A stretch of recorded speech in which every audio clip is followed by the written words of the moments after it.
out of those four, my numbers are better than all of them. Overall numbers, you know what I'm saying? So I'm like, she basically told him, like, look, if, like, you know, this keeps going, like, this can go two ways. They can fire me and then fire you two. The other two, basically, she told the other two, like, you know, they can fire you for not having low sales. And then they're going to just basically, I would go 6 days on and 1 day off. And you know what I was thinking in my head, Will? What's that? I mean, tell me this is fucked up battle, bro. But I was so tired, so high. I was tired, I was pissed off that I was there. And the only reason I was there is because other people weren't doing their shit. I'm doing my shit, and I can be my ass to be sleeping right now, or anything else besides listening to this shit. And I was thinking, you know what? I was getting, you know, my sleeping suit, my anger was coming in, you know, frustration. But I was like, you know what? Let's look at this logically. If it goes worse, the worst case scenario, right? I'm not fired. I get new leadership, and I'll get my numbers just because there won't be another guy. So all the sales that come out of that location will go to my numbers. Does that make sense? Oh, that's what's up. Like, yeah, I don't have to divide my numbers between that guy, the overall store, what that store actually comes through. Yeah, it'll be easy for me to get that out, you know? So I was like, okay, but then it's like that there's some pros to that, but there's some cons, because then I'm working 6 days a week, and, you know, there's no one to help. That second person helps. It does. So, but it can go the other way, right? They both can start to produce, right? Uh-huh. Well, that's a fucking win there, too. So I'm looking in my head like, I should not give a fuck. My ADD came in. I should not give a flying fuck which way this goes. Not if you win. I don't see how I personally, and I mean, I used to never do that. For years, I never thought about myself like that, dude. I have never. Then I started reading the 12 Rules to a Chaotic Life by Dr. Jordan Peterson, basically through an audiobook. I started listening to it. And one of the rules is basically treat yourself as such as if you were someone you were responsible for, that you really cared about and loved and adored. That's how you should be treating yourself, you know? Number one priority.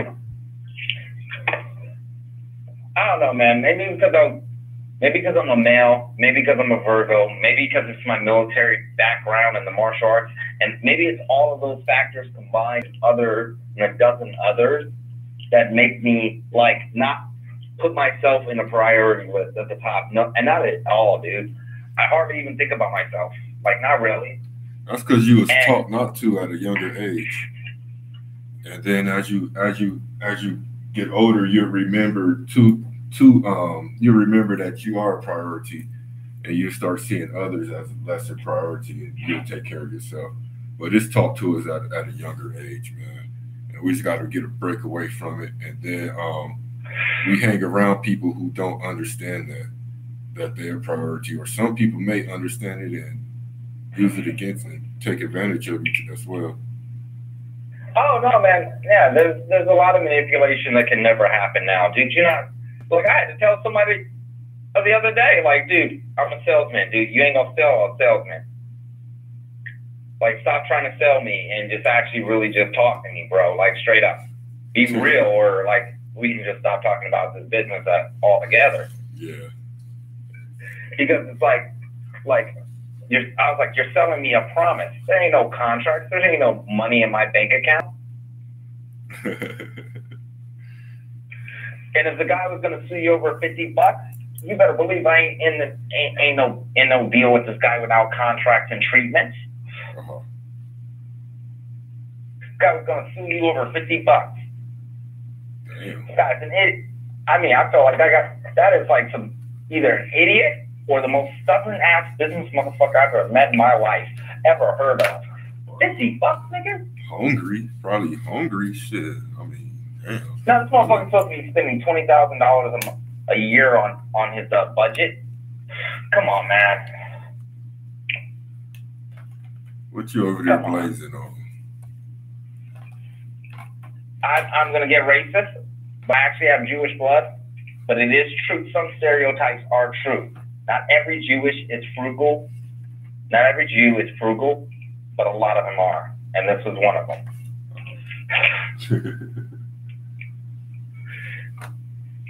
Like, you're never gonna have a general stereotype that fits everybody, dude. You know what I'm saying? But these stereotypes didn't just come out of nowhere. Does that make sense? Yeah. Like some of, I mean, you notice a pattern. I've lived around Jewish people, dude. I've been around Jewish people. They are few. Most of them I met are frugal. Except a few. And the ones that weren't, guess what they were? Bitches. They were women. Spending. I ain't never met a goddamn Jew, a full-blooded Jew dude. Someone who was full-blooded Jew who spent his money like a fucking crazy man. Never. But the chick, never, dude. Like, and that's how that guy was. I straight told the dude, I was just like, man, I mentioned our conversation though, dude. Oh. Like, people look at my achievements, but I look at like, dude, like, if you add up, it's kind of like, I still haven't even added up to your achievement because you have associates. You have triple associates. I got one associate and a diploma from broadcasting and media. You know, context matters. My thing is, I learned from you, and when I learned from you, I was like, dude, man, I'm gonna learn more just from doing it. You know? Yeah. That's like my interaction I got from you. I was like, dude, don't get me wrong, everything's helpful. All that, you know, education is helpful. But the bulk of what I'm going to learn to do and what's going to put money in my pocket, that's going to come from freelancing and experimenting on my own time. Like, how do I do this? How do I do that? You know? But all that's just service shit, dude. Like, dude, man, I've actually got some shit. Look, I got the next 2 days off, so I'm dissecting my script right now to update you on Warborn. I'm dissecting, you know, the novel from the narration to what, you know, the different dialogues, and I'm starting chapter by chapter until that's all done. So I have individual scripts for all the characters and all the dialogues for each chapter separated. And then that's really a big noodling thing out of the way, because now it's ready. It's further away to actually get to the point where now it can be something. Does that make sense? Like, it can actually, there's something to record now. Okay. You feel me? That's what's up. Right now, there's nothing to record in my head. Like, I mean, don't get me wrong, I got a novel. You can go read my novel. I can send you a PDF.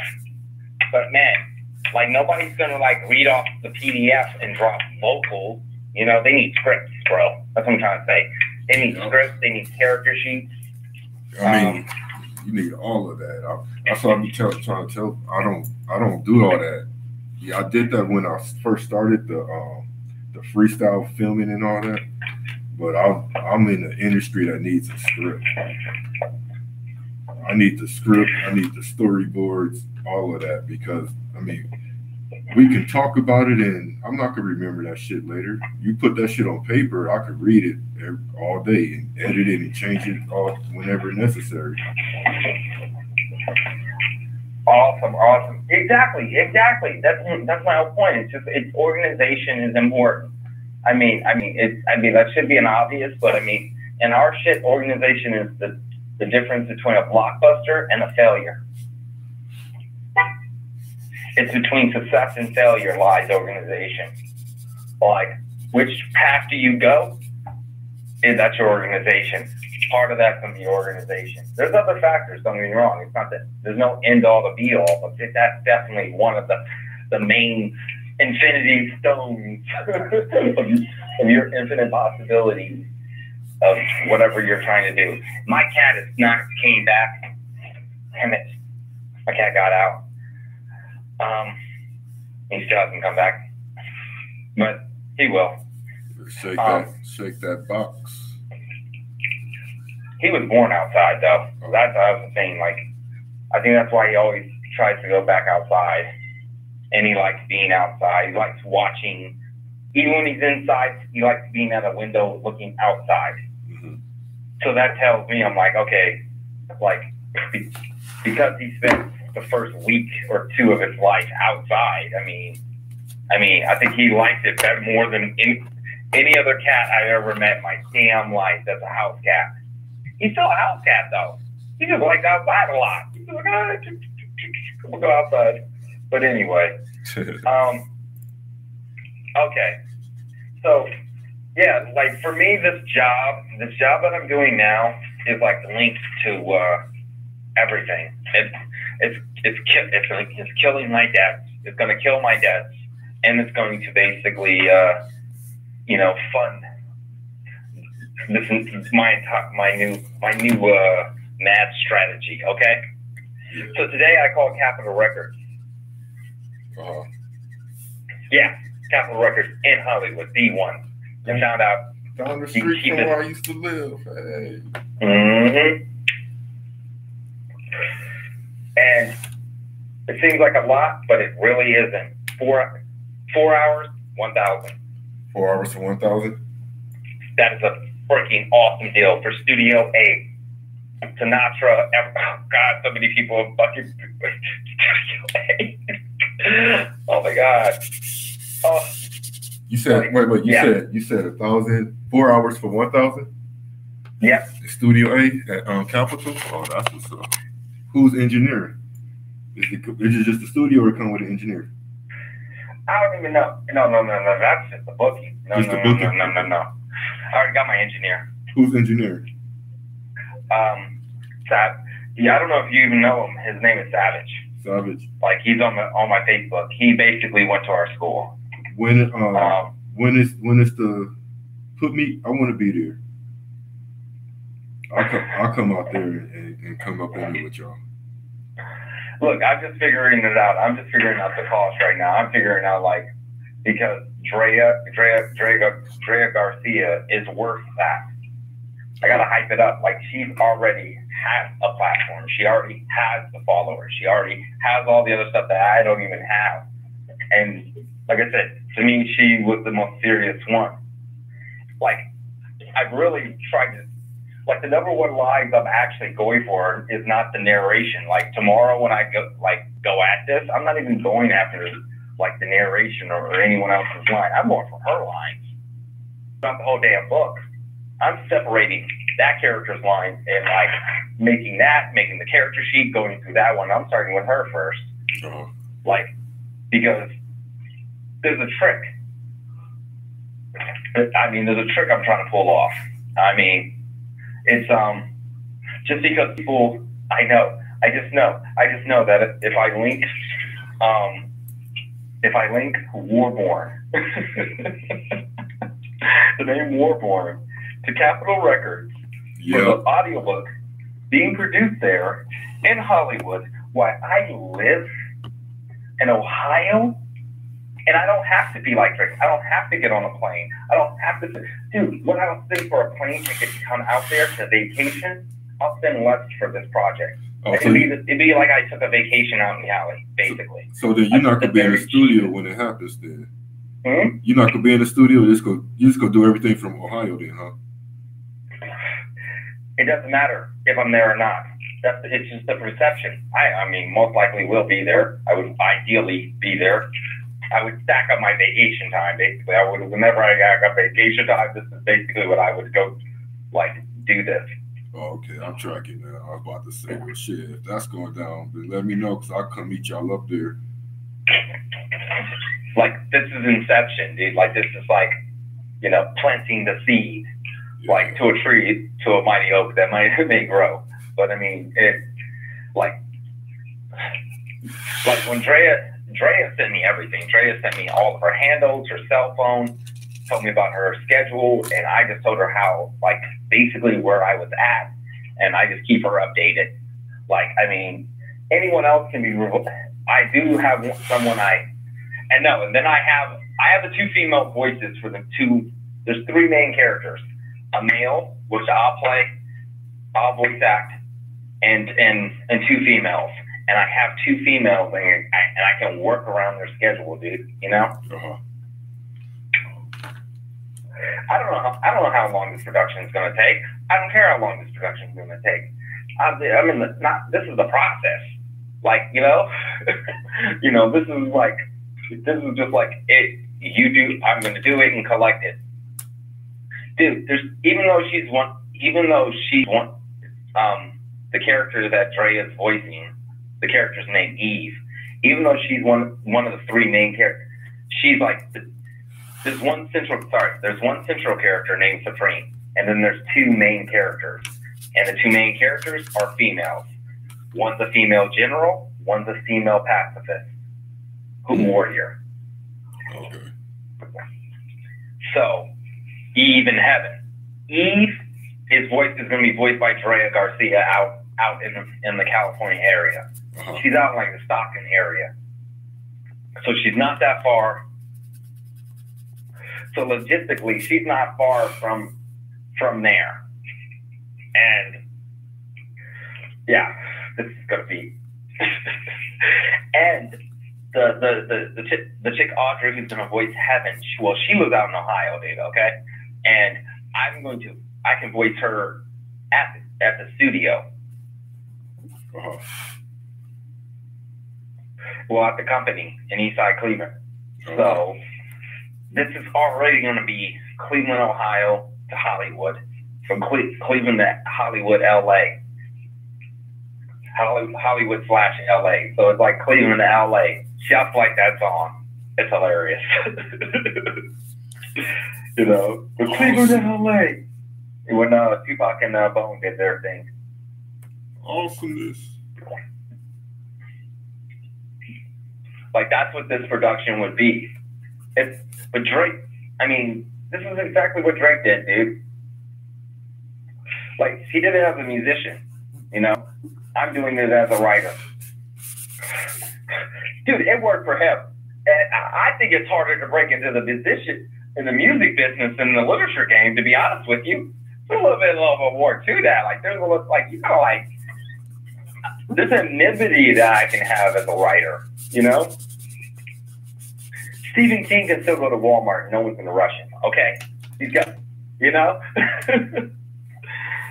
But if Drake goes to Walmart, oh my God, it's like a riot, you know? Like, so it's not the same thing. Like I said, the hard, and plus it's a very hard industry to break into, as opposed to, I mean, dude, you could, I mean, don't get me wrong. You could be a published writer through a publication company, and then you will be working, and then you would have to produce this writing, you know, the writing, you know, and then they will change the story up how they see fit, when they see fit, no matter what you say, because they're the ones paying you, not the opposite way around.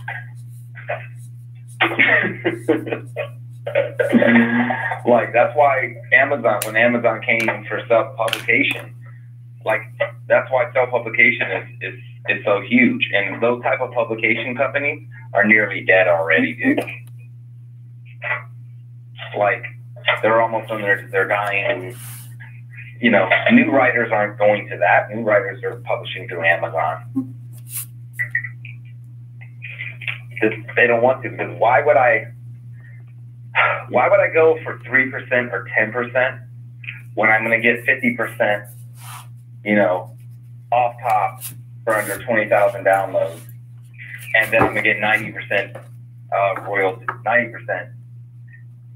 over 20, and once I get over 20,000, because it's going to reset back to zero, then everything's at 90% royalty. So why would I go to a publication company that will only even if I was Stephen King, I'm lucky to get 20%. You know, it doesn't make sense.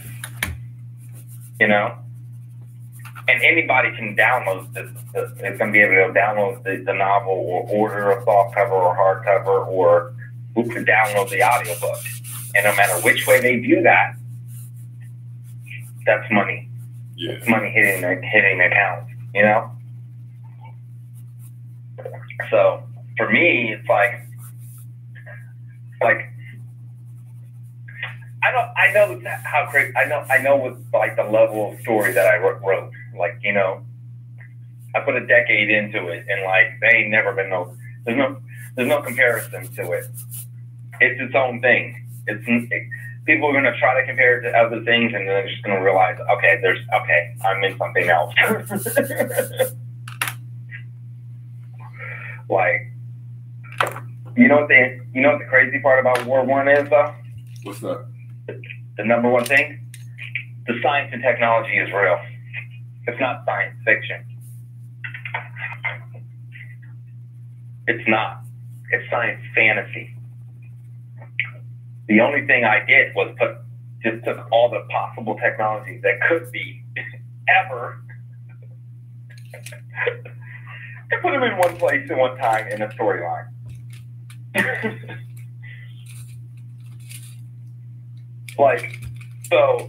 So none of the technology you see couldn't happen. Well, that took years to actually, like, you know, vet that, if that makes sense, you know? Yeah, that makes sense. Like, I had to study, like, the ideas that I had, like, just, like, that was just, at first, a creative idea as a writer. Like, okay, this is just a creative idea, but then I had to actually go look into science to see if it could hold up, you know, how valid it is, you know? Gotta do your research. Project research. Oh, it's scary. It's scary, dude. First of all, like, new cars are already doing this. Like, I actually found out, like, in Canada, the buses do this. They have what's called regenerative braking. My new car does this. When my car actually, when I stop the car, it's a concept called regenerative braking gas system. Sorry. And basically, when I hit the brake on my car, the engine shuts off. Now, Canada has electric buses that when it stops, you know, it's actually taking that energy and putting it into the buses. Oh, okay. My design is 8 electromagnetics on the axle that go into a third battery that basically gets the electrical energy of the actual act of your wheel spinning. Because your wheels spin and there's electric magnets, one going clockwise and the other going counterclockwise, it will make a high electromagnetic field that can be turned into electricity into a third battery. Now, when you actually turn off your car, the third battery charges the second battery, right? The second battery charges the first battery. When you come in, turn on your car is turned on by the first battery, the primary battery. And thus, the cycle begins over and over. Like the invisible hand of the toy. If there was like a toy car that wound it up, and there was an invisible hand that always wound it up, it could always go forward. It's a concept of, you know, basically continuous perpetual motion. Okay. CPM. Continuous perpetual motion. That's something, not only because it moves, it continuously moves, unless the law of physics, something outside of it, of equal mass and force or greater, impedes it. you know? And that's basically what there's a car called, the scientific name for it is kinetic kinetic vehicles. Uh-huh. I call them kinetic vehicles. But the layman's term is friction cars. Or friction boats, or friction, whatever you wanna, dice it in. They're actually just all kinetic vehicles, off the same principle, because these objects move. You can get that energy, and since everything we use, coal, nuclear power plants, everything, hydrogen, the hydraulics, with the Hoover Dam and the wind and all the solar, all that shit is just to get electricity, dude. Yeah. So you can get that with electromagnets. It was my study of the Greeks that I learned that. Okay. Cool. The statue of Zeus. Who? It was rumored to there's a statue of Zeus that was rumored to be hundreds of feet tall, at least over 100 feet tall, at least over 100 feet tall. And when the enemies of the Greeks would attack, the statue of Zeus would actually get up from the statue and walk and bring the power of Zeus to destroy the Greeks' enemies. People thought that was actually a joke until they built it. Today, in the 21st century, people remodeled the design of the fable Greek statue of Zeus. It was made of copper.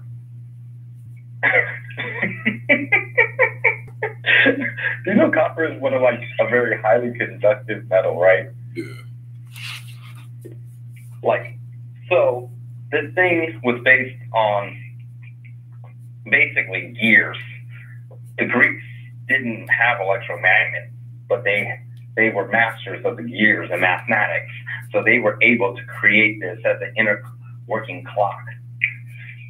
It was like as soon as they needed to turn it on, all they had to do was wind it up, and it would go its trajectory, walk from the statue to the coastline, and walk its happy ass back after a certain time.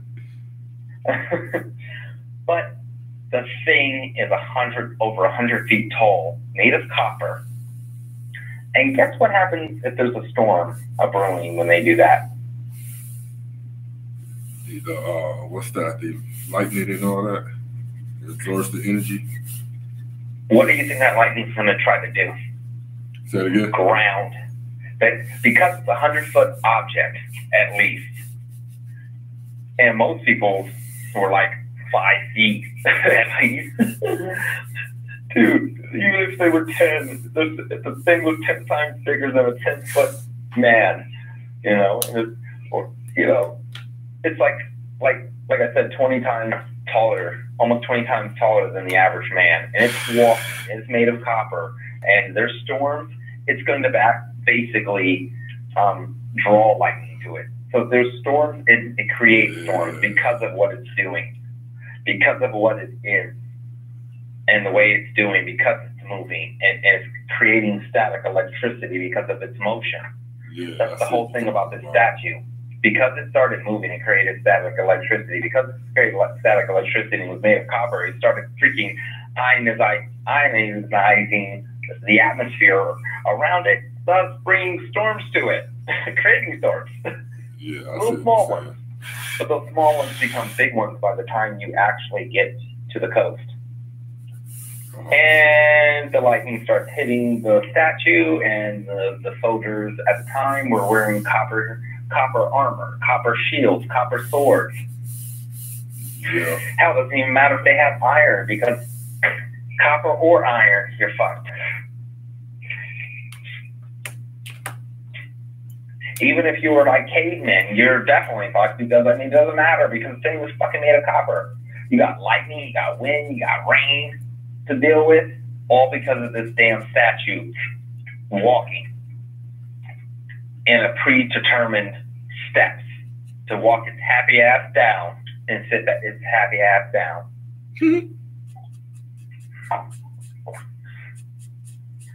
Dude, first robotic weaponry thousands of years ago used in the dude. We don't use robots like that. I mean, the first time we use like drones and shit. Like, you know, the Greeks literally were destroying like entire armies and naval armies with this shit. Okay. You want to come here? Hold on. Like we're all gonna go worship this our god Zeus and turn him on. What do you think the believers thought when the average Greek thought when they saw this 100-foot statue walking and destroying all their enemies? That Zeus Almighty possessed that statue to protect the Greeks, right? That was the great lie of the Greek mysticism. Like, because it was all based on science, but they didn't say it was science. They said it was the gift of God. You know, then so they use people's faith in those false gods, you know, Zeus, to control them. And you can't blame the people, dude. Come on, dude. Come on, thousands of years ago, dude, if you saw a statue walking, destroy the enemies that were about to come kill you and all your family, come on, dude. Wouldn't you think that was godly? I'd be like, what the Shit, I'm telling you, if some shit like that happened now, I think people would switch to Zeus. The only thing saving grace is someone would debunk it on the internet. You know, but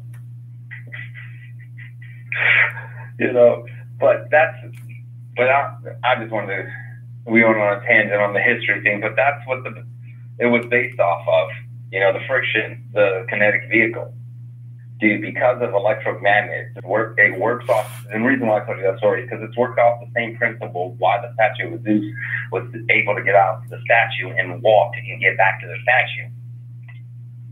Because of the gear systems, one going clockwise and counterclockwise, creating the perfect, and if you mathematical equation to where you can control the right combinations and pre-program it to be whatever you want. Oh. Like, so it's the same concept, but it's an energy reactor. Like, so because your boat moves, because your car moves, because your plane moves, it has power. It has natural electrical power. You know, it replaces the fuel system. You know, like, and it really isn't a new design. It's basically taking the old design, of a Greek, and what I know about the concept of a car, and that's what I put them together. And that's all in Warborn, right? Yeah, friction cars. Just the main character, I mean, had to create science and technology that would help the humans, you know, have a better life. Because his thing was, like, it wasn't just enough, because the war was so bad, you know, he felt like there had to be things, they had to solve a lot of problems now, like transportation, food, medicine, you know? Like, for food, they created pretty much the nano farming city of Atlantis. It's basically big enough to basically feed, you know, the population of humanity. And perfect crops, and you already know, you know, not conditioned it to the weather. But as far as medicine, I've had doctors tell me that this would actually work. It's called Project Purge. What if I told you and I are similar men? Maybe and no one can ever explain to me how we have reptilian DNA or within our brain system as well. That we're mammals. No one ever can explain that to me.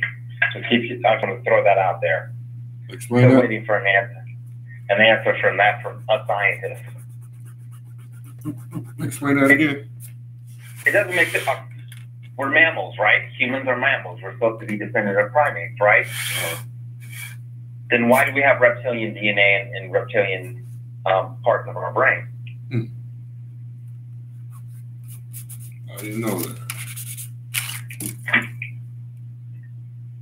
Wait a minute. I don't see no reptilian monkeys. I don't see no lizard monkeys. No. Have you ever seen a lizard monkey? That would be kind of cool. I mean, but I haven't seen one. I've never heard of one. I think that would be like something that a lot of people would know about lizard monkeys. That's like out there. Like people would be like, oh shit, lizard monkey. You know? See that shit? That sounds like a zoo thing, right? Like that would be in a zoo, right? Main attraction, lizard monkey. Yeah. Then how does human beings have reptilian DNA and reptilian parts of the brain? Yeah. So I mean, yeah, it was something and the reason why I mention that is because that's the inception of it. The inception of it was just that anomaly. Does that make sense? Like where I couldn't find it. I still to this day no one can actually give me a real definitive answer. Like that isn't mumbled bullshit. Like that I know that isn't bullshit. Or basically actually I don't call it bullshit. It's basically a lie. It's a lie, you know. They're just it's a theory that they basically glossed up as the truth. You know? And they have no facts behind that, you know, that makes sense, you know?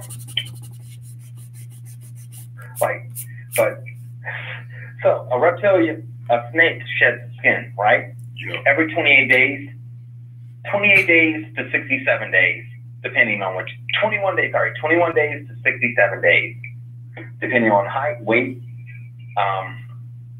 where your ancestors originated from, and all, diet, the whole nine, right?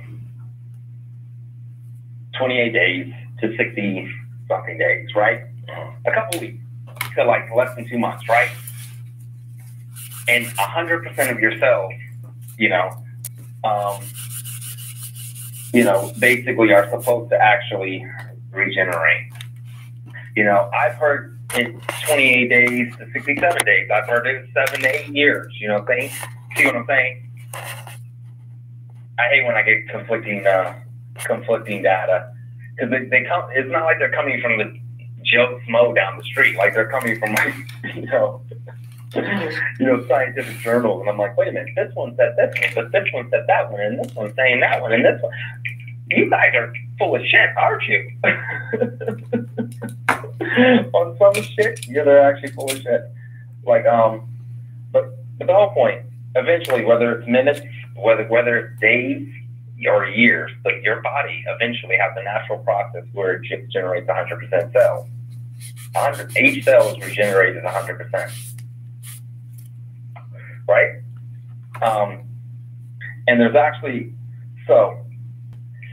what if you speed it up? What if that happened in seconds? What if in 28 seconds to 67 seconds, your body regenerated 100% of its cells? You know how you reboot a computer, right? System restore, the last point of known good configuration, right? On a computer, right? Right. What if I could do that on every individual cell? Shit, that'd be cool.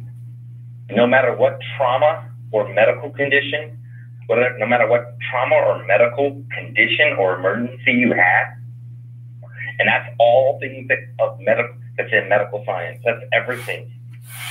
It's either going to be a trauma, a medical condition that you already have, or an emergency that you're having now. It's going to be one of the four. That's why you're there at the hospital, right? Right. But what if I could put you in a booth, like a tanning booth, right? And it regenerates you back to the last known points of configuration, taking that matrix, that blueprint, and basically renewing your cells and putting the actual good copy, so it has a perfect copy replication. That's some Wolverine X-Men shit right there.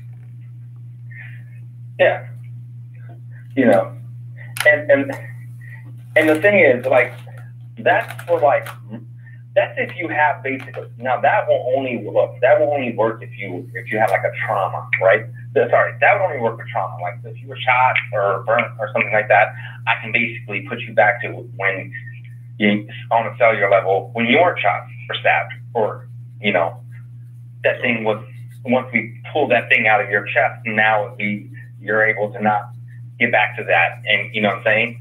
Gas mask, boots, you're good, right? What about viruses, bacteria, mold, parasites, any of that bullshit, right? Oh, that's where Project Purge gets really deep. And the doctor said, like, dude, this is why they said I should be a doctor. But I mean, no one has all this time to actually develop all this, so that's why I'm trying to put it in the higher consciousness of the social consciousness. Okay. Billions of people on the planet. People start seeing that Warborn, if he becomes popular, they're gonna be like, I don't want that. That actually sounds like a good idea. Like, I wonder if that will work. Exactly. You either gotta give me credit or money, because I went through the whole copyright of the Library of Congress. So you either gotta give me credit or you gotta give me money. One of the two. Depends on what it is. But no matter what you have, viruses, bacteria, fold, fungi, biological, chemical weapons, doesn't matter. Someone can shoot biological weapons, chemical weapons, viruses, anything like that within medical, doesn't matter. Project Purge will destroy it. Because if I put you in that booth, I can isolate the healthy cells, isolate the infected cells, inject the, you know, corrupted cells, and renew, and in those gaps, renew the new healthy cells with the same process before.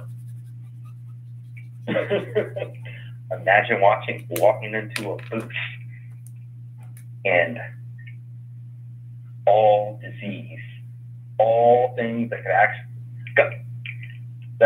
imagine a hospital like that. Like, that makes that shit on Black Panther that everyone was drooling on, medical shit, look like a toy. Like, you gotta sit in that booth. Does that make sense? You gotta sit in that booth and like sound hit you and stuff. I'm not talking about that. I'm talking about literally going in on an individual level. You are trillions of cells and isolating healthy from unhealthy, rejecting the unhealthy, rejecting the corrupted cells, and renewing those and replacing. Wait, hold on real quick here. Hold on. Yep. I'm creating a scene for the animation that I'm working on. So I'm just hand drawing and coloring right now. And then I'm on the phone with Aaron out in Ohio. He's talking about his book and a project that he's developing right now. So everybody day going out there. All right, Aaron. All right, cool. So yeah, so that's in the book. It's called Project Purge, you know, and that's like the medical science of that world. Like, you know, doesn't matter what happens to you, we can put you in a booth. Project Purge, you know. The armor itself which is the main science behind it, at least in the novel, you know. That was interesting though. That took a lot of different studies to actually develop that type of armor. The reason why I say that is just because I took a little bit of I took basically alchemy and science. What I knew about metallurgy, which is the science of metals, and what I knew about alchemy, and started fusing that in to the armor. And this was before, and I found out recently that actually they started doing this. It's called dual or it's called multi-polymer metal. Oh. So they're taking two different metals, breaking them down, and infusing them together to make a new metal with the properties of both metals. Okay. In my book, my character took aluminum. First he took tungsten and titanium and aluminum. Tungsten, one of the hardest metal known to man. Aluminum, the lightest. You know, supposed to be, rumored to be indestructible. You know, you can bend it, but you can't break it. You know, it does have a boiling temperature. The boiling temperature of tungsten is like 1/3 of the sun, which is about like 700, 800 Celsius. Uh-huh. Like, dude, which is way. I mean, it's like 100. Like it's like 100 volcanoes, dude. Like you can walk into a volcano. A volcano could burn the armor. But aluminum, it's It's also lightweight, but it can be mass produced.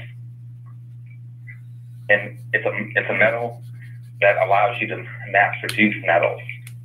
And what my character did was basically took those three metals, broke them down to the subatomic, infused them together, and then brought them back to the atomic, creating what's called ultra metal in the novel.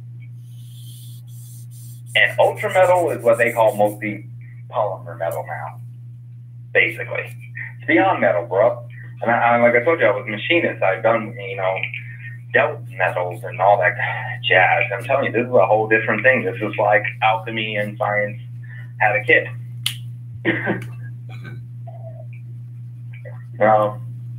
And they call that kid Warborn. Hey, Warborn, come here. I'm coming. I need to name my first son that. I'm going to name my first son that. No, I'm not. No woman's going to let me name the child. I will give you $5 million if you let me name our kid. Kid Warborn. No, it's never going to happen. That'd be fun. But, yeah, the metal itself, like, that's just a standard metal. First of all, this type of armor, dude, like, I mean, dude, you talk about, like, bulletproof armor, dude. I see. Like, dude, like. So what could penetrate it? Huh? What can penetrate the armor? The standard armor can be penetrated by, enough direct fire. I mean, if you just went on, like, it's not like that was the end of that's just the ultra metal is just basically the metallic part of a warborn armor. I mean, if you leave it like that, it's just an armor. It's just like, dude, it might as well be a samurai armor, bro. But here's where it becomes, every warborn armor is way more sophisticated than Tony Stark's Iron Man suits. Because Tony's Iron Man suits aren't alive. They're robotic shells. You feel me? Mm-hmm. They're just armor shells that like a suit. No different when he puts on different suits when he goes to a board meeting. That's what an Iron Man suit is to him, Uh-huh. That's not Warborn. I couldn't enter your armor, you couldn't enter my armor. Because when the armor is forged, it's forged with your cells. Okay. 100% of your cells is copied. You're in a booth. It's copying your cells as the armor is forged. It's copying your cells to imprint it on that armor. So when you get in that armor, oh boy. Because of the circuitry and the actual circuitry built into the armor, it becomes a whole nother ball game. Okay. The design the design basically would accelerate you. Like the armor itself evolves you. It makes you faster, stronger, smarter, the whole nine. It basically reaches you to your apex. Your apex level before to where you can maintain your apex level, but without actually causing harm. You know what I'm saying?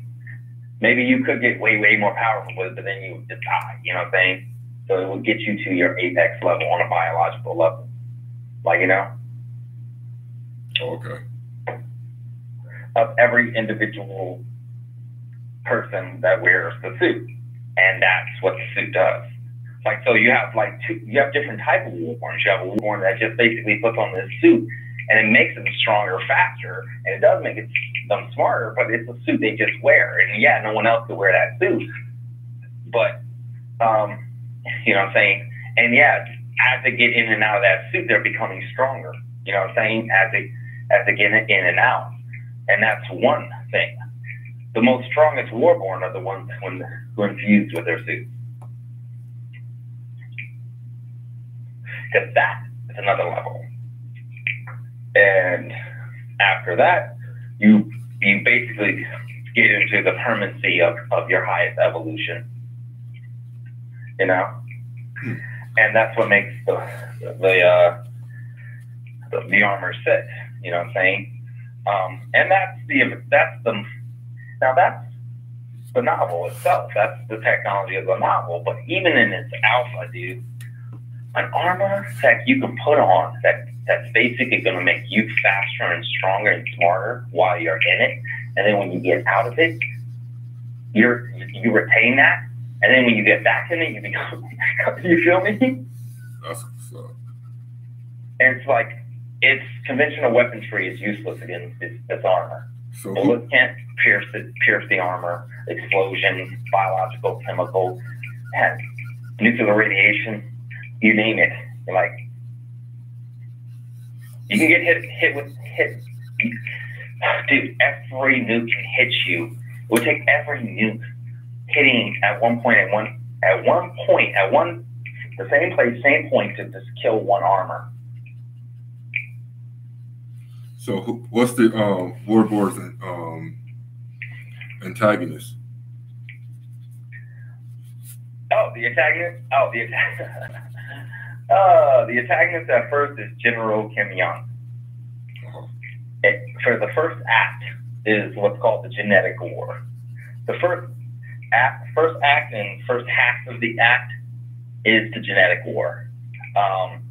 It basically starts off with, and this is within the first pages, with a general named General Kim Jong, who basically got the prime minister to invade South Korea, right? And mind you, this is a parallel Earth, right? And I even give a clue in the early days. Like, if you pay attention, like someone noticed that who was reading it. But so basically, they went into South Korea, they conquered it, and then the prime minister conceded to basically give back South Korea its sovereignty. You feel me? Okay. So the antagonist, General Kim Jong, basically used genetic engineering to make himself a new offset cousin of the human race, the superior sapien, the SS. Oh yes, yes. This is my version of like a Nazi. They're worse than Nazis because Nazis are easier to beat than you guys. Like, it was like if the Nazis got their science and technology before they went and did the World War III. Does that make sense? They didn't try World War III first and then try to get the science and technology. No, they developed the science and technology, and that's why it's called the genetic war, is because General Kim Young, with the other antagonist, Chief Scientist Han, developed this science and technology where now General Kim Jong basically starts the genetic war by beheading the prime minister live on television in front of the world and declaring war. Like, it literally, I mean, they were overwhelmed. You know what I'm saying? Average superior is 7 to 10 feet tall. Faster, significantly faster and stronger than any beast on earth. You know? And just like, and worse, not only was he able to turn Homo sapiens into superior sapiens, he was able to, with chief scientist Han, made cloning factories to boost their numbers to numbers in war that have never been seen, you know? And the answer to all of this was the protagonist, General Baker, you know, who developed the warborn armor, and the armor for all the different factions. And this would be, and that's the war. But then the General Baker actually, spoiler alert, he wins, right? He kills General, and there's a battle of the Nile where it's the end of the genetic war, basically, and it shows like how heroic my character, General Baker, was. You know what I'm saying? So after years of fighting this guy who basically tortured you by putting you in a machine that will like one day equal thousands of years of your worst nightmare, and you were in there for like a week or two, I don't even remember, it was a long time before you got rescued. So he finally gets another face-to-face with this guy, right? He kills him. And then he goes to Heaven and Eve, who are fighting a clone that Chief Scientist Han had developed. Basically, that was basically, it's like General Baker and General Kim Young were his father. So he was basically a perfect clone of two fathers and one mother. You know, because this guy, Chief Scientist Han, was like, you know, master of genetic engineering, you know? Okay. So, and the reason why his name is Invincible, because, I mean, if you really did have two fathers, and your two fathers are the most strongest warriors of all time right now, and they're locked in a literally, you know, evolutionary war. It's an evolutionary war against, you know, humans, the Homo sapiens, and the superior sapiens. Like, this is the genetic war, and now you're, you know, so basically, Invincible basically let down his arms and General Baker made a treaty with him. He didn't kill him. You know what I'm saying? He could have. I mean, easily, but he didn't. You know what I'm saying? And that's basically what ended the genetic war. You come find out later that if General Baker would have killed him, Chief Scientist Han had a plan to basically release a virus that would actually kill all the human race and the superior race. This was his kind of great grand scientific experiment on his point, you know? He didn't believe in General Kim Young, so, you know, Asian world, superior world, and that was just bullshit. He was just actually trying to see, you know, if human beings actually deserve to actually even exist, you know? And this was a, you know, so the main character, the central character, basically gets turned into an antagonist. The protagonist becomes an antagonist. Okay. You know how Spider-Man becomes Venom, right? Yeah. Well, Spider-Man gets the black suit, right? Right. All right. So the worst villain of the first book has no superpowers, no obvious superpowers. He's not super strong. He's not super fast. This is his evil. These are his evil superpowers. Are you ready for it? Go shoot him. Go ahead. Unlimited ambition, greed, and jealousy. That's a combination for your ass. So, Secretary of Defense Drake was, I mean, this guy's like my version of Hoover, you know what I'm saying? I guess Hoover was more balanced, but which is a scary guy, you know, to be, you know. So, this guy decided, because years ago, he ran like a black ops mission.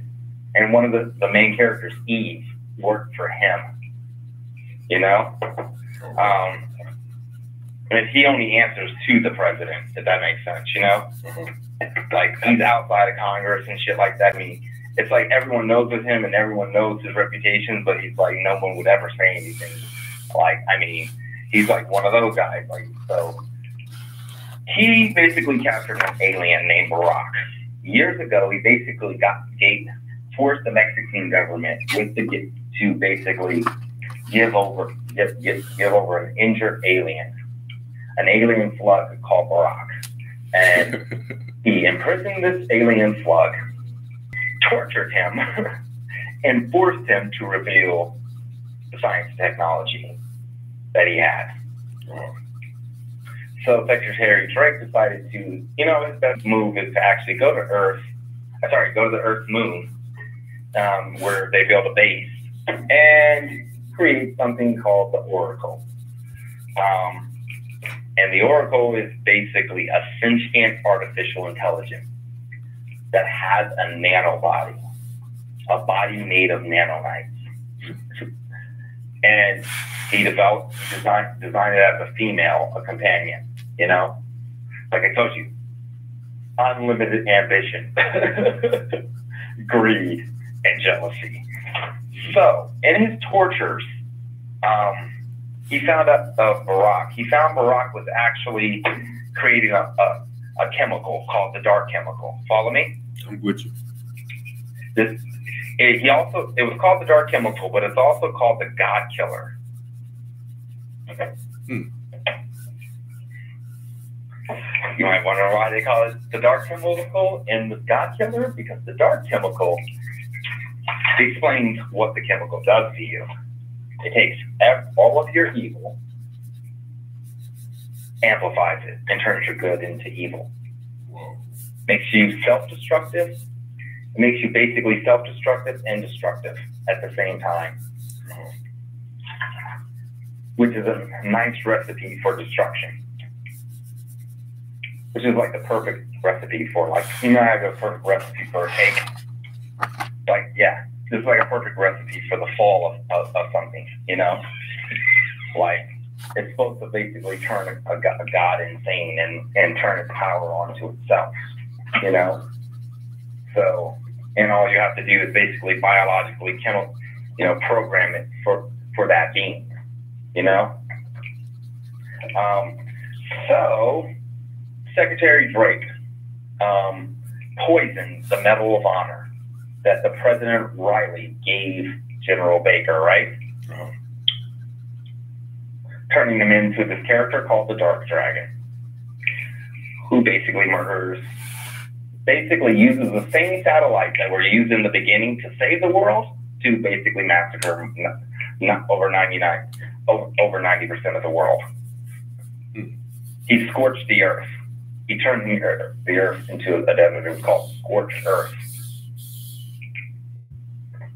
And then the Dark Dragon War happened. And that most of the book towards the end. Like, everybody fighting the protagonist, who is now the most powerful antagonist, because the worst of antagonists has turned him into a loose cannon, right? Okay. All the time, Secretary Drake has awoken the Oracle, and then basically is building what's called the cybernetic army. The cybernetic army are basically lower versions of the Oracle. You know, they're not as sophisticated as the Oracle, but they're basically puppets of her. She controls all of them. Does that make sense? I'm with you. And the same concept of the cloning, the cybernetic machinery, the cybernetic factory, is the same thing as the superior factory. They're creating more and more cybernetic beings. So they're increasing the army. Because, like I said, Secretary Drake has great ambition, unlimited ambition, you know, and greed. So he knows that the universe is huge. Does that make sense? Because he's captured an alien, you know? He's tortured it. He's got all of his secrets and knowledge out of it, you know, over the years. So he knows that with the right army, I mean, he can go from being Secretary Defense Drake to Emperor Drake of the universe. Like, and actually have an army to back that. Like, because in his greed, and his greed blinded him to a simple truth that the thing that he was creating was far more powerful than him, far more smarter, you know, and wasn't going to be a thing that you can manipulate and control. And that's what he didn't realize until the Oracle, because the Oracle couldn't kill Secretary Drake. He wasn't an idiot, right? But the Oracle let Barack out. So that's what happened to Secretary Drake. So basically, the Oracle let Barack out, the alien slug. So after years of getting tortured by a human being, right? And you're separated by the cages and guards and shit like that, you find yourself conveniently alone with this human being outside the cage with this nearly godlike female goddess, right? Oh. Yeah, Barack ate his ass. And days later, I mean, he was dissolved alive. Very painful death. And he's the only character that he's pretty much the only character that won't be brought back in the second book because he died outside of the stratosphere. Because you find out that General Baker basically was a very paranoid person, a man of many plans. So he basically laced the entire Earth with nanonites before he became the Dark Dragon. And if you read and you'll see it coming, people will see it coming because they'll see that the character Eve is a precog, right? Who? A precog. She can see the future. She basically sees all possible futures, but she sees what's the most likely and what's most likely happening. Like that character from Men in Black, the fourth or the last one, I think it was. I haven't seen it, but yeah, that would be a precog, yeah. But her gifts are to the point where, like, I mean, she can see this, and because she's a warrior, she can see all the different possibilities of the things you can do before you can do them, and make plans to do that. Like, I mean, it's just the way this is her mutant ability, basically. She has a genetic anomaly. This is her genetic anomaly that makes her one of the gifted, which is a very few, like, sparse people. Like, there's only, like, in a generation, maybe a few dozen people across the planet. But if you have billions of people, you're only going to have a few dozen people across the planet that are the gifted, that have a genetic anomaly that allows something, But it was the science and technology that Drake did to the gifted that made all these characters uberly powerful, But, like, Eve had so the whole point, so he gets killed, but I mean, at the end of it, the Dark Dragon is defeated, right? And, basically, the protagonist becomes the antagonist, so General Baker becomes the Dark Dragon, and then becomes a new character called Supreme, who is neither General Baker or the Dark Dragon.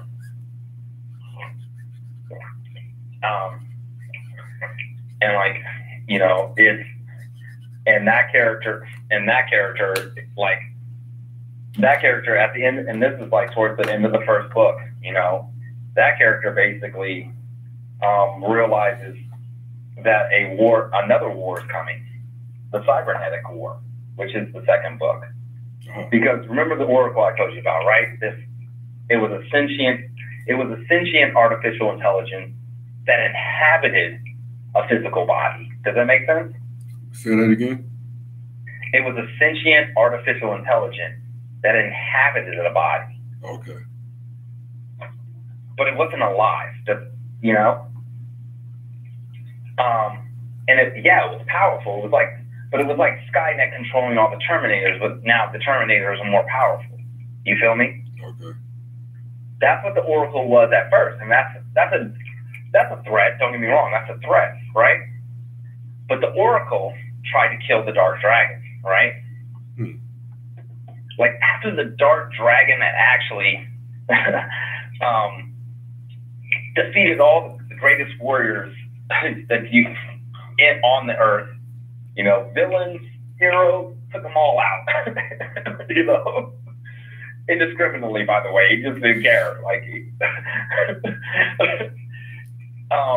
the Oracle thought she could kill him, and she was stronger than him, and she was beating him. But then he like opened up his chest plate and released the energy from his dark reactor, which is antimatter, and it hit her. But it had the cells of General Baker in it. And it hit the Oracle, shot her into the stratosphere, and she landed in Australia causing a crater. Whoa. And she was going to be destroyed, eaten up by the dark antimatter. Okay, wait up. You said from Australia, to Australia from where? From the other side of the planet. I think they were, where were they?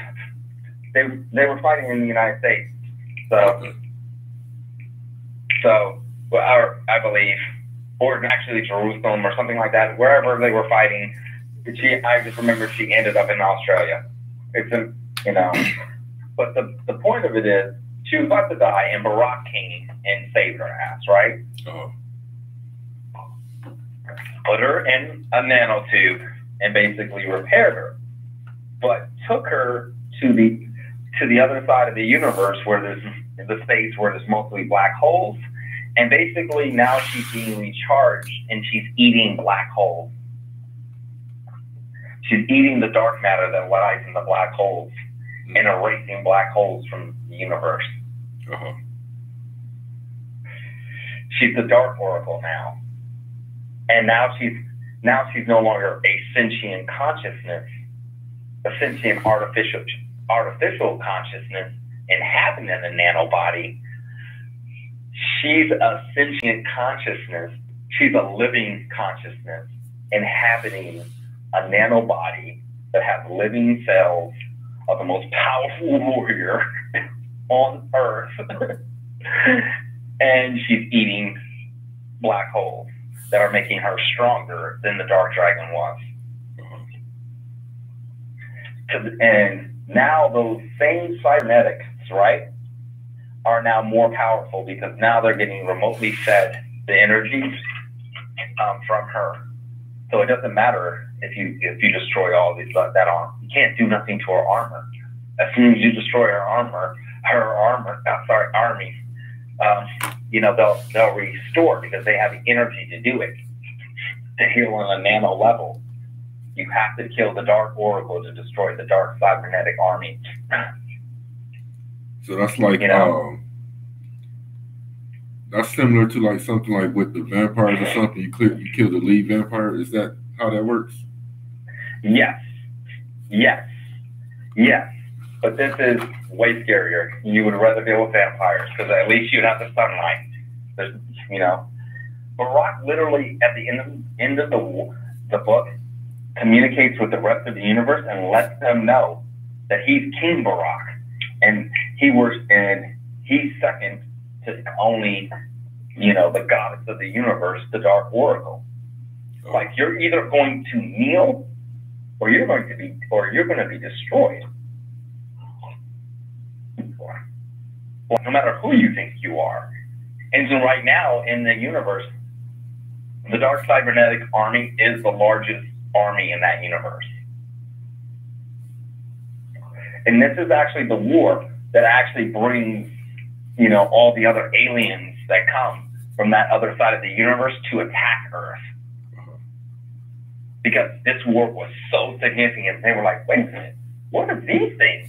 And what the hell are they doing? What? I love that. We gotta handle this, you know? Like, so that's all gonna go down in the third book, you know, the final book, you know? You know, this is basically the repercussions of, of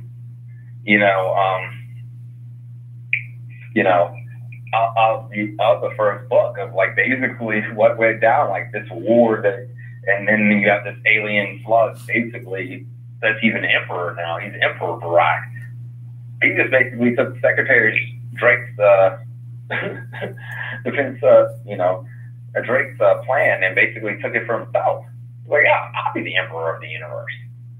And hey, she's gonna be the goddess of the universe. Oh, you don't like it? We'll destroy your entire planet and your entire species. The universe wouldn't even know you existed. You know, type shit. You know, like so. That's what's gonna go down in the second book. But so that was gonna go down. She only needs 24 hours. The thing is, in 24 hours, she'll be fully healed. Okay.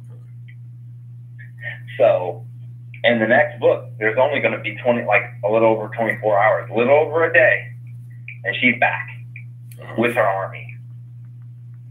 So at the end of the book, the new central character, Supreme, understands this. So he takes the surviving human race, which is in Atlantis, which is, that underwater city that was a farming city that's been modified as a sanctuary, took it, and it's a nano city, so it can grow at any size. He created a being called Gaia to control it, and infused his cells into Gaia to control it, and sent Atlantis into a pocket dimension that he created, where one day, where 24 hours of our 24 hours on Earth equals 10,000 years. Damn. It's called the Supreme Gift, because he was like, dude, we just had this genetic war. I would turn into the greatest threat ever, a worse threat than the superiors, right? And now we're gonna fight this Dark Oracle and the Dark Cybernetic Army. Like, yeah. Y'all are gonna go into this one dimension you're gonna get 10,000 years apiece. So that's what human beings need. That was basically his type of atonement. It's like, look, yeah. Even, because they tried to like arrest him and basically, commit him, charge Supreme with the crimes of the Dark Dragon, right? Mm-hmm. And he was like, he said, I'm not him. But the whole thing was like, it didn't matter. Like, he basically just released his restraints and showed them that basically he had full control over Atlantis the whole time. Like, they just had to stop the control over this thing. Like, they didn't realize after he woke up as Supreme, he was way more powerful than General Baker ever was, or the Dark Dragon. He's more powerful than both those previous characters combined now. Because, like I said, he's neither one of them, and he's beyond that now. He's beyond light and darkness. He's beyond good and evil. And that's where he's at. So when he sends Atlantis into that pocket dimension, he's giving them 10,000 years of peace. Eve literally becomes one with the Earth to gain her power. Okay. Heaven flies into the sun to gain the power of the stars. And you see the main character, Supreme, go into what's called the Roto Cloud, which is about 20% or 25% of what this universe It's basically right in the middle of the universe, and it's a natural barrier that protects the older section of the universe from the newer section. And that character, Barack, is a scientist. Is the only one who actually made the technology to go across. So now, because of this technology, for the first time, there can be an emperor of that universe. Okay. So Supreme goes into the Oroto cloud and infuses with that. And that's basically the cliffhanger of that. Like, that you've got this one sentient artificial consciousness that was in a nano being that is now alive with the cells of the first protagonist, and who became the antagonist. But so she's like a female dark dragon and a female General Baker at the same time, but more powerful, and she's eating black holes. Galactus would run from this. Would run from her. You know what I'm saying? Uh-huh. Galactus eats planets. She eats black holes. You know what black holes do to suns? They destroy them, don't they? They eat them. Black holes eat suns. Suns can eat planets. Galactus eats planets. It's a whole nother power level. You know what I'm saying? It's like, look, no, you're just, but there's a lot of things that, in a lot of mediums like Dragon Ball Z or anime that doesn't make sense. Like when you have characters so powerful, how are you fighting on Earth? And Earth isn't getting destroyed. Like in the second book, like I show what I really love about this character is that, like when the battle does happen in the third act of the second book, because the third act is just the battle. Everything's leading up to the battle. So the third act of the second book is that battle. Man, he grabs the Dark Oracle. He grabs her bitch ass and jumps into a pocket dimension. Sorry, he jumps outside of the entire universe itself, because the pocket dimension lives inside of the universe. He actually jumps outside of the universe and then creates another pocket dimension for them to fight. Because he's like, oh, you're the power source of your entire army. Guess what? Boom, I'm going to grab it, And then you find out that everyone who basically, remember I told you that melt scene, right? Well, right before then, all the nanoknights were laced on that Earth, right? So anyone who actually has physical integrity of their atoms, those atoms actually, were sent to the future. So no matter, so everybody basically comes back to fight the cybernetic war. But anyone, and that's why, Warborn, that's why it's called Warborn, so you can't kill the humans. You no longer can kill humans on Earth like this. Like if you go, so they're fighting, even though they're fighting against trillions of soldiers, right? It doesn't matter, because you can't, like at this point, like, that was like a one-shot pony. It's not like they're going to do it all the time, but because they did that, now everyone's back. It's even a huger battle, saying that it's going to be the biggest battle that so far in that series, and it's just like they're good. So there's going to be two different battles simultaneously happening. You're going to see the battle on Earth between the Dark Cybernetic Army and all the heroes and the armies that you had seen in the first book, and in the new heroes that you have seen in the first and second act from Atlantis. So all the heroes that were from the Genetic War, all the heroes from Atlantis, are now fighting the Dark Cybernetic Army, while Supreme is fighting the Dark Oracle. Heaven and Eve have tagged along.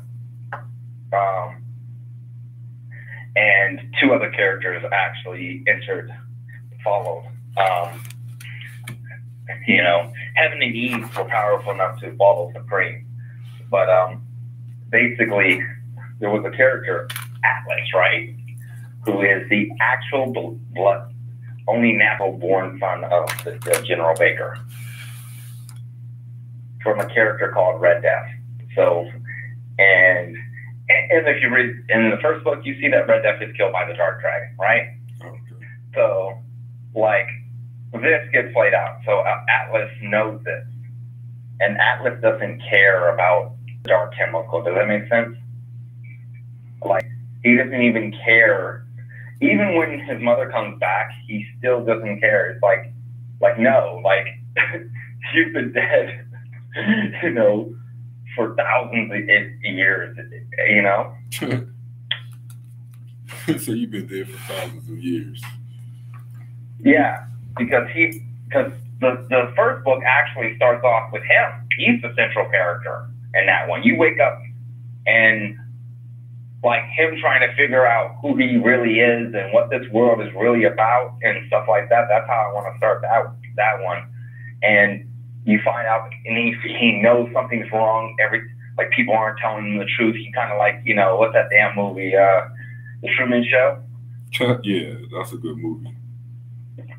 Yeah, because no one wanted to tell him who knew, and it was a huge secret that he's the natural blood son of General Baker, and who became Supreme, the Dark Dragon who became Supreme.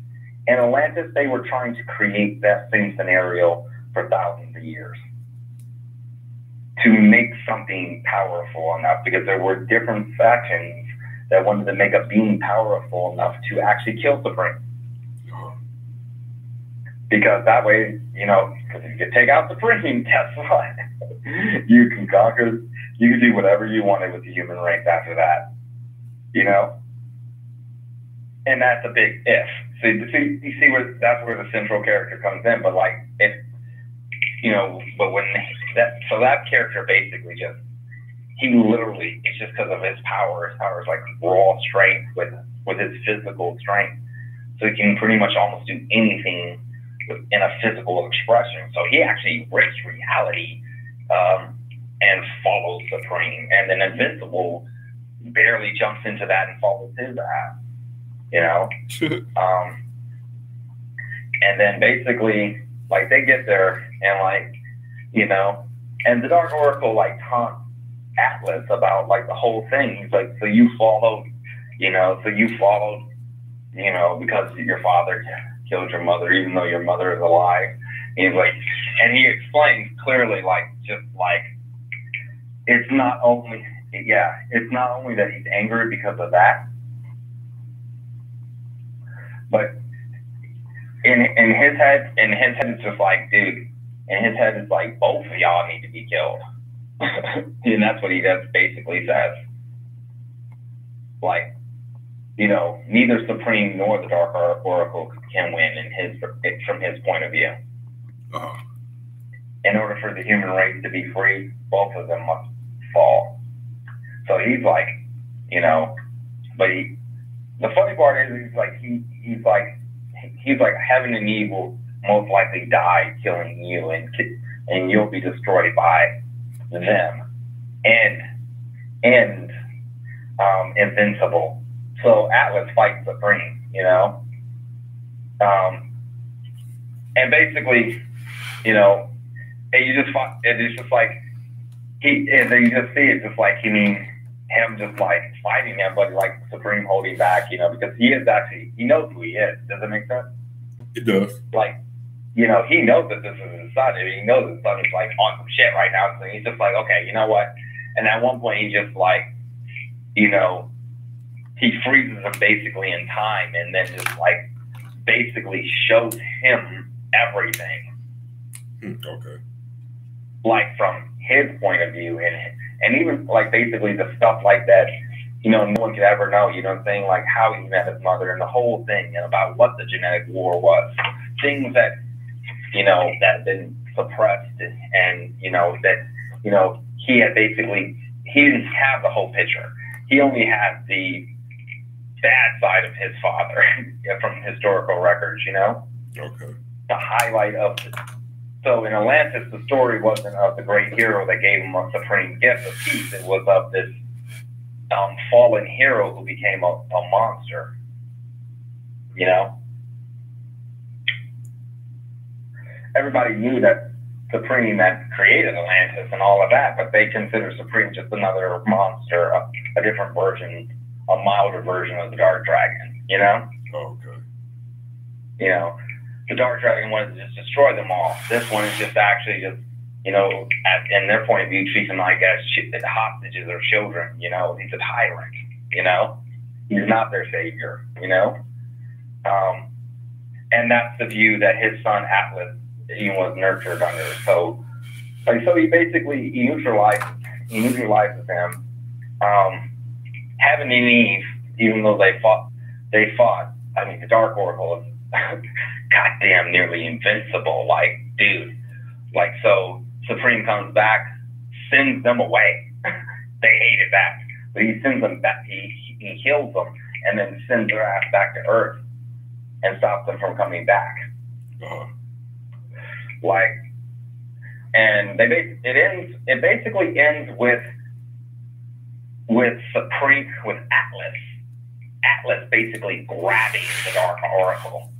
Like, that battle ends with Atlas basically realizing the whole truth and just grabs the Dark Oracle and basically, like, because the Dark Oracle at this point had fucked up Supreme, he had fucked up Invincible, he had fucked up Atlas.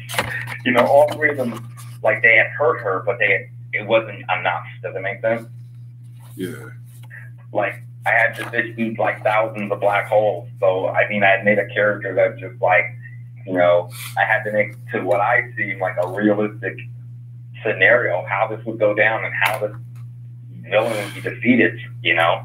So, Atlas basically grabs the Dark Oracle and, you know, uses his power to try to, like, restrain her so that Supreme could pick up the Supreme Sword and basically end this. Like, I mean, he basically, if he can get a clean shot, you know, with all of his power remaining.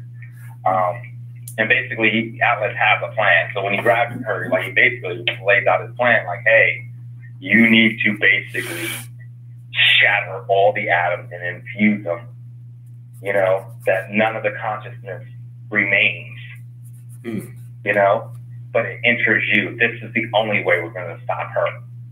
She's too powerful to be destroyed directly, you know? Like, you just can't destroy her. Like, I mean, like, death is a part of a matter-based universe. Does that make sense? Yeah. She's based off a antimatter universe. Anti-life. Basically, she can't kill what's not alive. Yeah. She was never born, so you can't kill her. That's the point. So that was the whole threat of the Dark Oracle. It's just like, so the Atlas grabbed her and, you know, struggled, and then Invincible grabbed her, but then released his armor. Come to find out, Invincible being over thousands of years old, it's earlier alluded why he always has to wear his armor now. Because if he didn't, his cells had become unstable, you know? Okay. Because Chief Scientist Han didn't expect Invincible to live for 10,000 years. Does it make sense? How did the armor become unstable? Because Chief Scientist Han, Invincible's cells had become unstable over the years, and there was nothing to do. There was no way to reverse that. The only way to reverse that was a continuing containment suit, which he wore. Otherwise, his cells would grow out of control. Okay. And basically replicate too much, and then, you know, because that, you know, when Chief Scientist Han created Invincible, he created him to be immortal, right? Okay. And to immortally copy his cells, but, you know, it was a flawed process, and this was results, you know? So, like, you know, so Invincible basically releases containment, and then the cells basically start to fuse onto Atlas and the Dark Oracle, making her more motionless.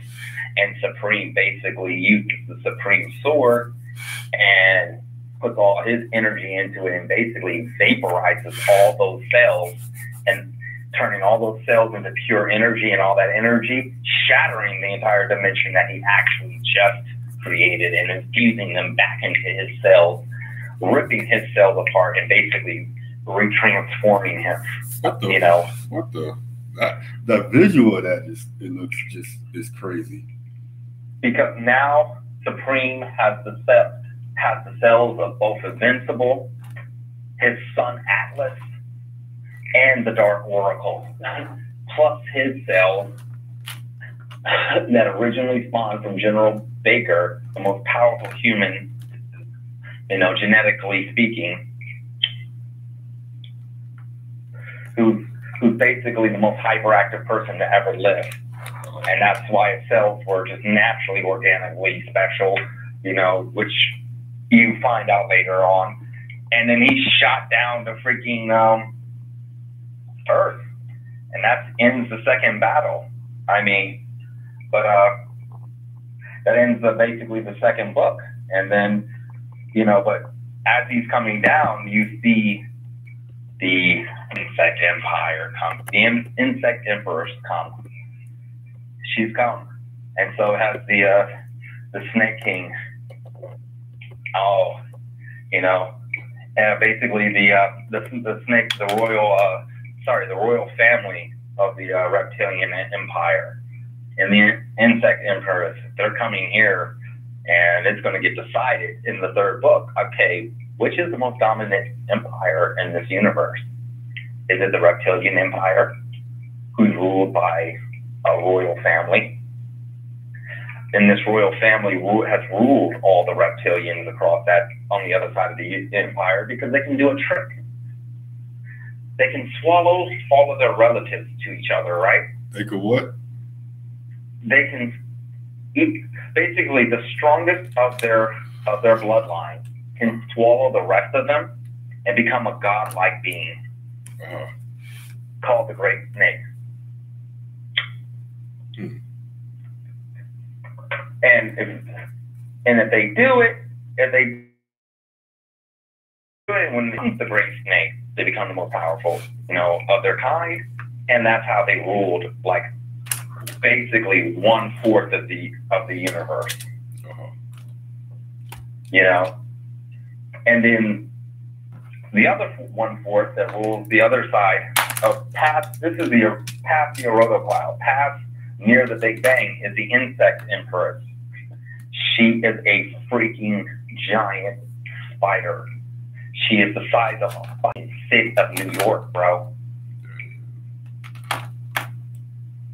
Her web is intoxicating with mind control. Like, to be webbed up by her is not to be, you know, your blood sucked up. It's become one of her many mindless subjects that are basically naturally hooked to it because it gets them high. It basically gets them high and gives them a sense of euphoria, but it also, you know, anything she says, she communicates, you know, telepathically, they'll do. And the bitch is the size of a New York. She's a giant spider. Like, you know, like, she's like, you know, she's an immortal being. She's like the immortal, like the jellyfish. She's an immortal being. Where the Great Snake isn't an immortal being. It's just a being that is created off these mortal beings that are all significantly powerful in their own right. But if they actually, if the rest of them sacrifice their life, or the strongest of them kills off, eats the other one, they become this godlike being that is, you know, the figurehead of that empire, you know, the deity of that empire. And that's why that royal family is worshipped in the reptilian empire. The reptilians, you know, willingly follow the royal family and willingly are in that empire, as opposed to the insect empire, who's just like, you've got no choice, right? So they're able to convert reptilians into their armies, the insects and other animals. And on our side of the universe, the other side of the universe of the Rota Cloud, you do have Earth, but you have all these other mammal species. Earth was basically the prototype, and you find out, like, you know, we're basically the first race that actually came across the Rota Cloud that looked basically humanoid. They weren't human, but they looked humanoid, came here and then basically created and took the species of Earth and scattered them on this side where there was no other sentient life. So, but the civilizations that in the other galaxies on this side of the universe, they're more significantly advanced than the Earth. You know, they're comparable. They were more sophistically more advanced than the Earth from my universe until the genetic war, until all of this shit, you know? Okay. So it was like, you know, even though they were developed, you know, they had a longer unbroken train where we forgot our history, they didn't, you know? But so all of that comes down into the third book, and that's what the first half of that book is. It's basically you see, and I'm gonna really love the trilogy, because the trilogy, after that, Supreme actually is weak. Does that make sense? He's back on General Baker level. He's back to where he can be killed. He's back to where he's not, I mean, yeah, he can have godlike power, but he needs some time for that, you know? Like, he just killed a goddess, and like now he's got to fight this entire army and shit, you know? It's like, so that's the half of the book, and then, you know, and then the worst villain ever, the Fated, the destroyer of all things. Sorry, I thought what it's the Fated, the destroyer, the test of creation. Sorry, that's what it is. The Fated, the test of creation. It is literally the son of faith, of the angel faith, of the God that created the entire multiverse. And faith is the entity that regulates the outcome. Basically, she knows all the outcomes, and you know what I'm saying? All the different, basically, things that could happen, right? Okay. And her sister Destiny, well, she knows what will happen. And Destiny and Faith rarely talk to each other. So the angel Faith got bored and decided to tell God that life wasn't worth it because of all the example of war and all that stuff, you know? So they made a test, and the test is called the Fated. The Oracle was actually designed off of the schematics from Barack, and Barack got those schematics off a race, a peaceful universe of scientists, right, that had no warriors. So when the Fated came to challenge the most powerful warrior in that universe to see if that universe was worthy of existing, there was nothing to challenge it. So basically the Kalish, that's what they're called, the Kalish, asked the Fated if they could study it for basically what we consider an Earth century before the Fated destroyed them. Because they were scientists and they just wanted to know what this being was before it destroyed it. They basically said they didn't want to die in ignorance, you know? It was against their way. So the Fated allowed it, and the Kalish sent that across the multiverse, a signal that, you know, the highest intellect of that universe could actually understand, and then realize that there's a being coming that's going to challenge your most powerful warrior, and if that warrior loses, the Fated absorbs the entire universe. And if basically if nothing defeats the Fated, creation will restart again with new beings. Oh, okay. So it's not like it's an end punishment. It's just like, okay, look, creation itself has had a long run, and look, all this multiverse stuff, you know, we still haven't arrived to a utopian a voluntary utopian society,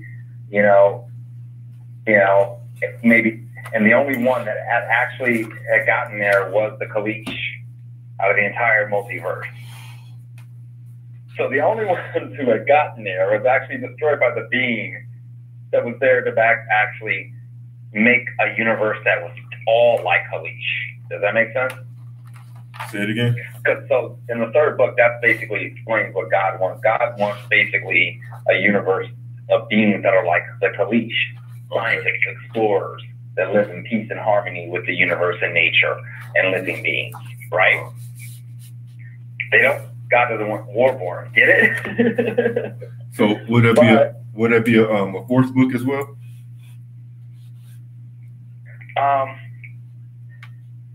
I thought about going this here, but no, I'm actually going to end it because this is the circular thing. Because if I went further than this, it becomes Dragon Ball Z. Okay. And the third book is basically.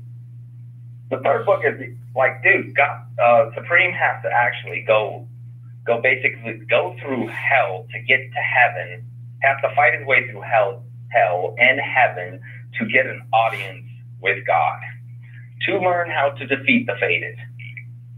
Whoa. Because, how else would he know how to defeat this thing? God created it. Okay, so he was like, okay, that's where I gotta go. So when he found out about this threat, he's like, oh, so you mean I have, this thing was created by what? Say that again.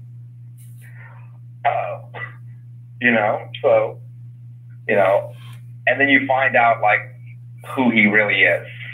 In the end, it's big reveal. That's why I would end the trilogy there. Because you find out that he's actually the reincarnated version of Adam.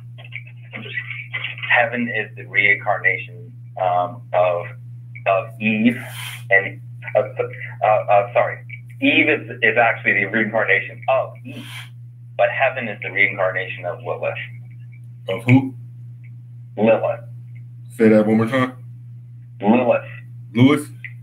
Lilith. Lilith? Lilith. Lewis. No, Lith. Lilith. Lilith. Okay. Yeah, it's an offset of where of a radical Christian doctrine where there's another secondary woman, first woman, the second woman, so to speak, on earth,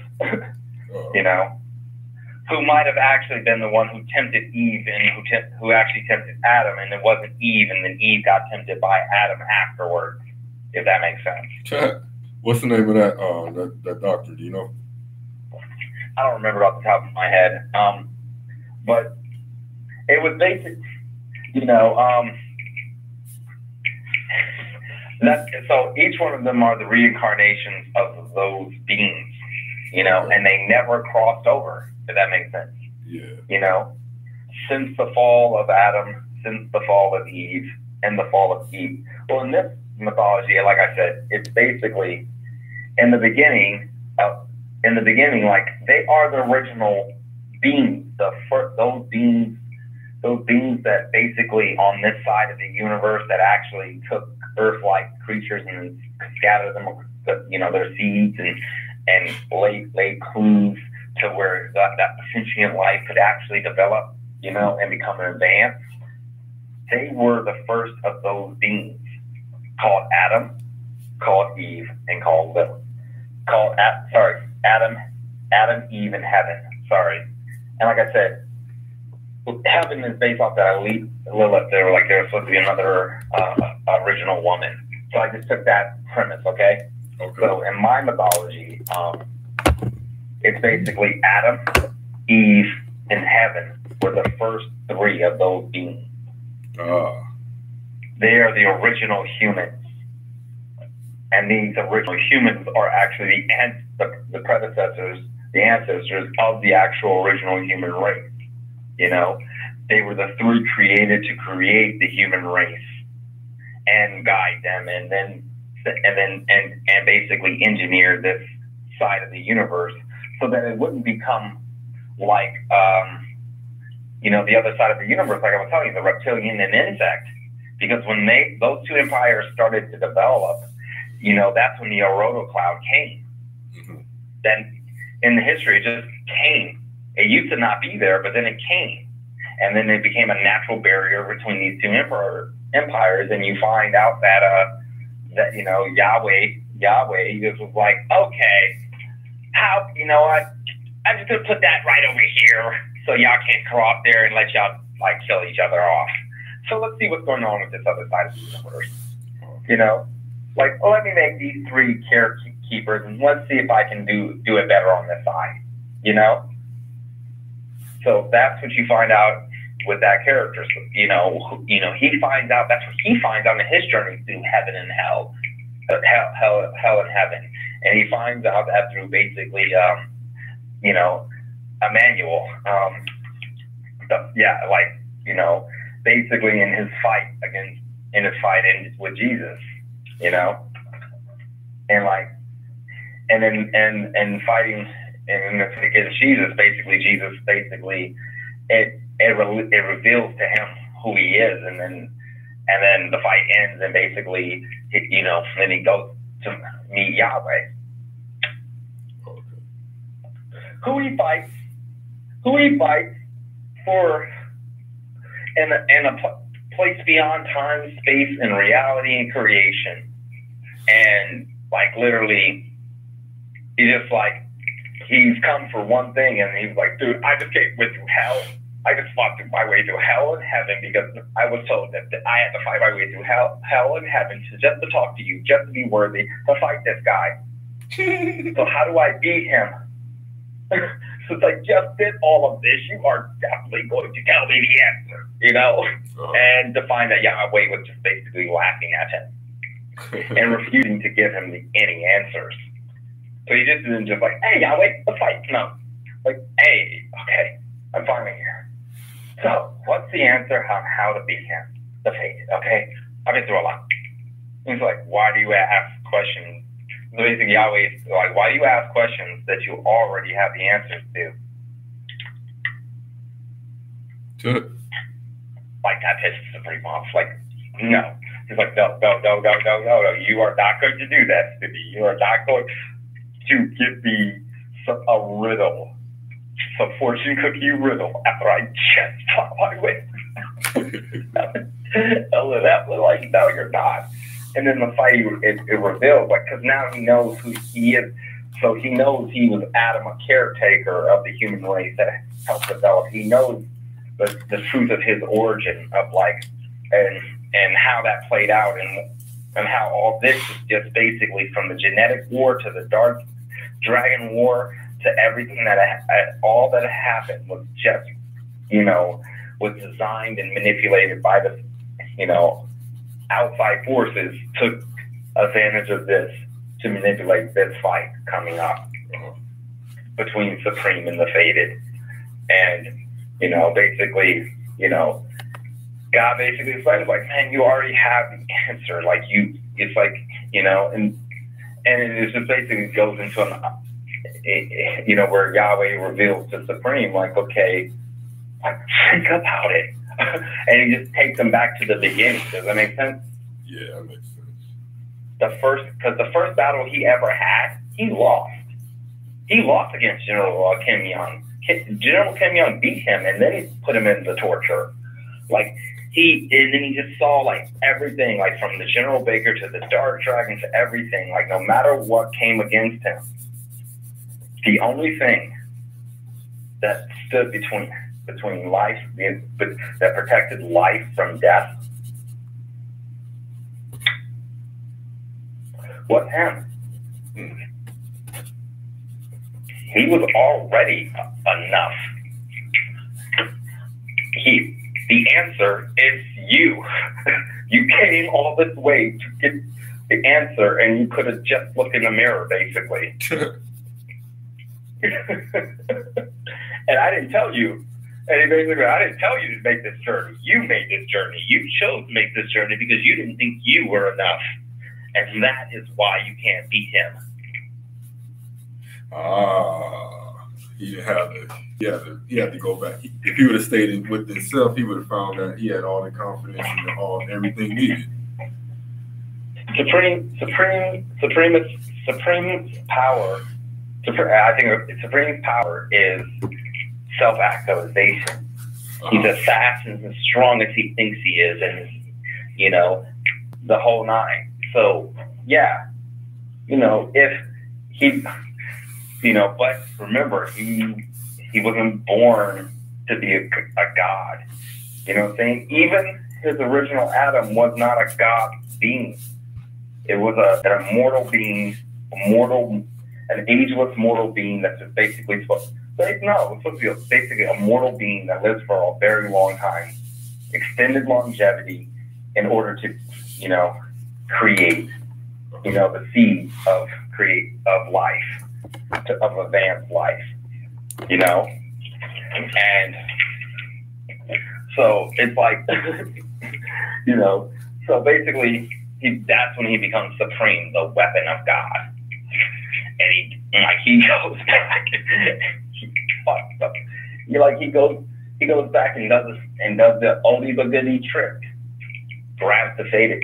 You know, basically, you know, Heaven and Eve basically pulled off the same tricks that, you know, Supreme had done before with the Dark Oracle. They grabbed the faded because while the Supreme was fighting Yahweh, you gotta understand they're fighting outside of creation itself. Well, Heaven and Eve are fighting the faded because the faded is done waiting. Does it make sense? The time's up. Like, he's like, you know what? I was been waiting for a fight, and I mean, do you understand? You're like the last universe before the last universe. He's like, the faded was like, there's only one more universe after this, and everything's gone. Like I still haven't had a challenge. Oh wow. Well, shit. Hey, Aaron, like, I'm about to get up out this office, man, and go get something to eat before it gets. Yeah, I'm about to crash myself. Oh man, it's getting late. It's been crazy, but crazy day. But well wrapped. So yeah, like I said, I'm gonna end it with the trilogy, so then I can jump a different genre. Okay. I don't want to do 10 books in science and fantasy, and then I'm only gonna be a science fantasy writer ever.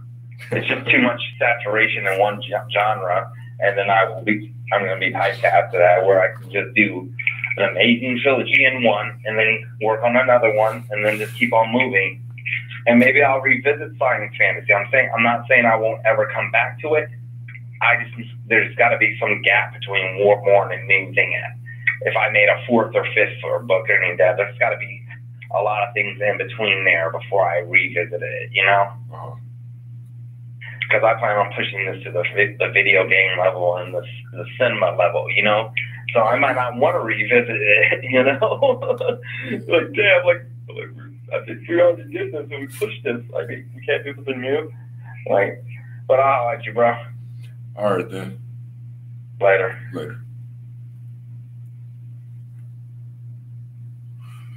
All right, we just got through talking with Aaron and going over his Warborn. So I'll put some of that information in the description, and then y'all go ahead and get over to Amazon and get y'all a copy of that book. All right, now y'all stay creative.